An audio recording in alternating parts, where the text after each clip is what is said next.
Hello to all the Calcio fans out there. So, in this episode of the Final Whistle, we're going to be taking a deep dive into Serie A and what went on in this week's action. So, we're going to be starting with Udinese 3 Inter 1. What a terrific result for Udinese, as they now are sitting, third or fourth in the league, I believe. So absolutely terrific win for them. They've started off like a house on fire. Now, what I want to look at is Udinese's lineup. I think matching Inter in a 3-5-2 formation absolutely nullified Inter's midfield. They went man for man, and I thought it was a terrific style or forward thinking from the Udinese manager. But one player I want to highlight, and I know he's yet to score this season, but Gerard Deulofeu's work rate is absolutely outstanding. I just think he just offers so much, from his creativity to his work rate, his hunger, his desire to break, to close players down, to get on the ball and try to make things happen all game. So I thought he was terrific, although he didn't score. But I think for Beto playing alongside Deulofeu gives him the opportunity to be that more focal point in and around the box, and we've seen that evident this season because he scored four goals in 7 league games. Brilliant. I think them two are working tremendously well together. So they definitely are going to be a hard team to break down this season. As for Inter, I think they miss Lukaku so much. I get that De Zeko played okay yesterday, but I just think he doesn't offer as much as what Lukaku can when he plays alongside Lautaro Martinez. What I don't understand with managers these days, Insigne does this a lot. Sometimes you can clearly see things are not working. Sometimes it's you can't put your finger on it, but sometimes it's just the personnel you've got out there just isn't working in that certain game. So I don't know why it took so long to make changes, because it clearly wasn't working. That's just my opinion. Inter fans, let us know in the comments, your comments in the below. But one guy I want to highlight is Gruesens. I think he deserves more of an opportunity from Inter. He's very, very rarely played. And where am I looking? I think he deserves a lot more opportunity instead of probably Darmian. Because although Darmian started the season well, he's just went and tailed a little bit off at the minute, and I just think a little run outside the team could do him well. But also Mkhitaryan, I feel the exact same way with Mkhitaryan, and I think where is he?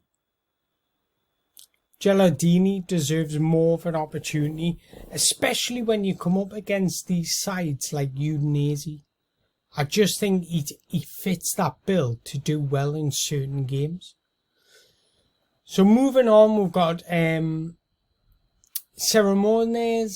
0, Lazio 4. What a result for Lazio. Terrific result. 2 players I want to highlight, as usual, Ciro Immobile and Savic. Milinkovic-Savic is an absolute diamond, but what I want to look at, what I found most interesting, is his heat map. He puts a shift in. Look at how he did most of his work in the defensive third. Without players like him, you don't win games. Simple as that, because You need players with that hunger, with that desire. Although he's already a cult hero at Lazio, he could easily just sit back a little, do you know what I mean? But he puts a shift in week out. Great assist for Ciro Immobile to open the scoring, who scored 2 goals on the day.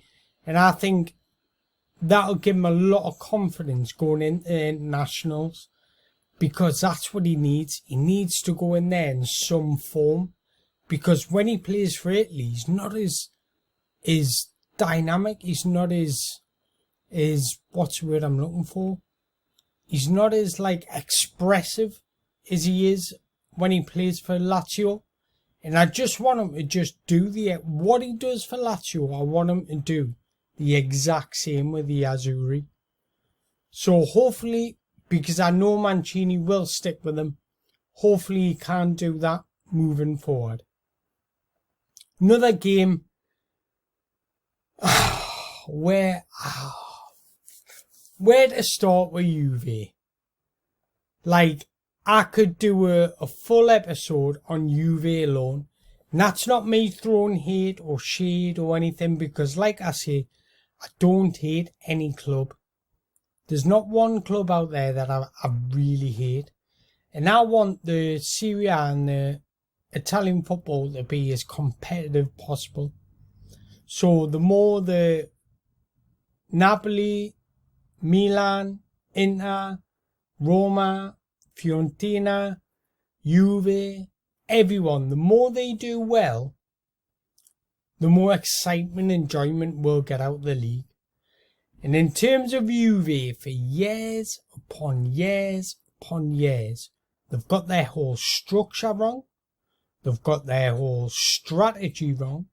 They've got their personnel wrong. They've got their manager appointment wrong. And they just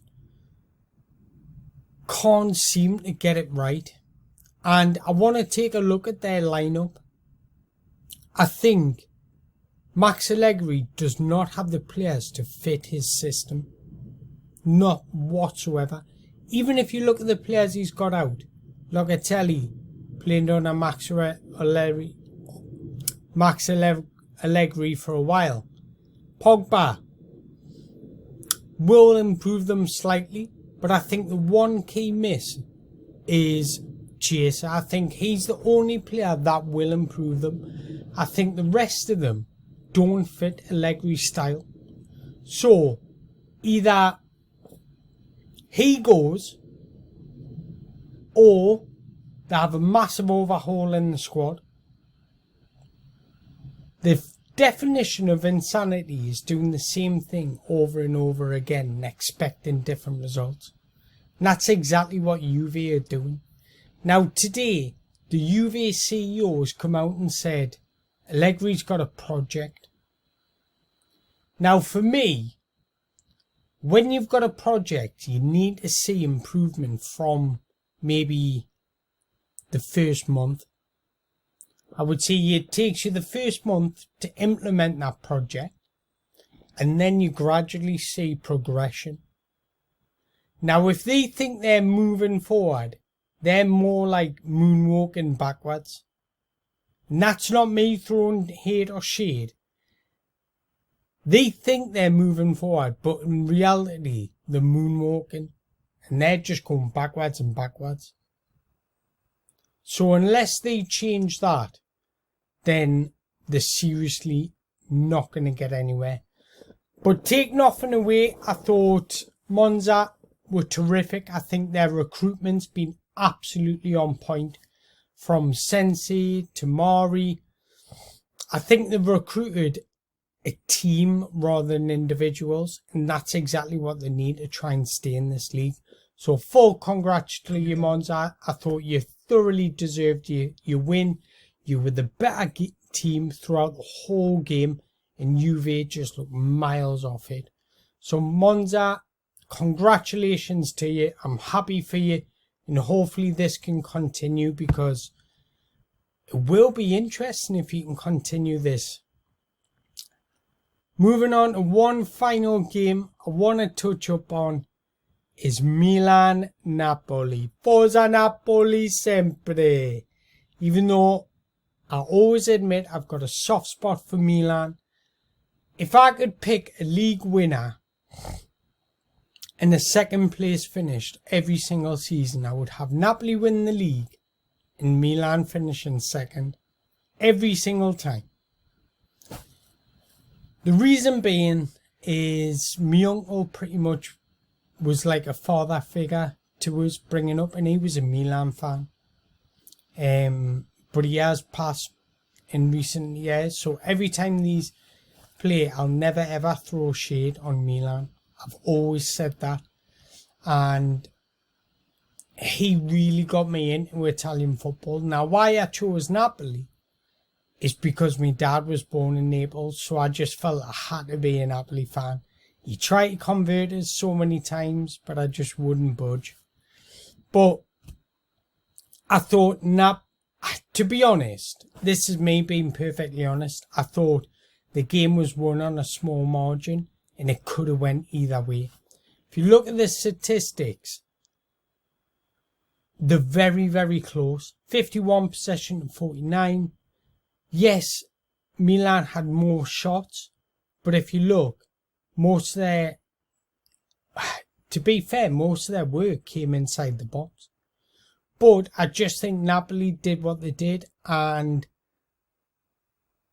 just got it over the line. Now, what I find with Napoli is, I've been saying the previous squad of last year needed an overhaul for a while.